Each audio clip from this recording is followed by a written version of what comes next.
Mas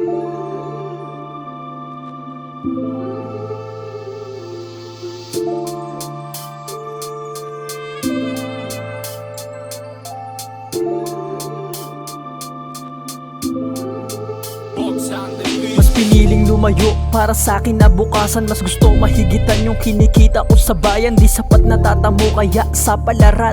Magulang kapatid puro nag-aalangan.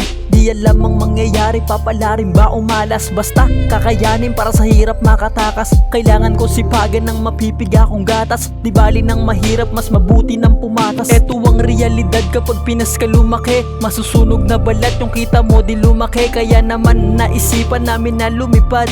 Baka sakali yung pangarap dun matupad. Makikipagsapalaran sa di ko kabisado. Kung saan tingin sa amin isang dayuang empleyado. Dala lang ay dedikasyon kahit nakabado. At yung kasama kong pamilya di ka ano-ano.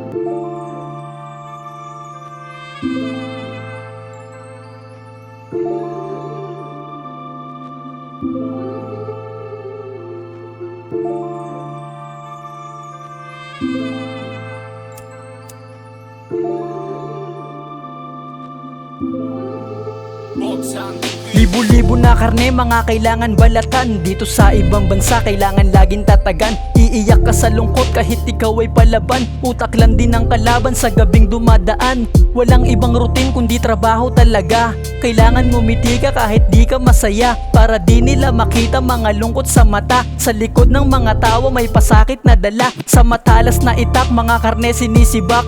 Bultuang hinihiwa habang luwa na patak. 8 oras na trabaho, walang tigil sa pagtiyap. Kailangan todo kayod para ulam masarap. Buhay butcher, sana tagumpay malasap. Para yung ambisyon tuluyan na rin maganap. Magkaroon sariling lupa sa bayan ko nung hirap. Na kahit nakapikit ka makikita mong kurap.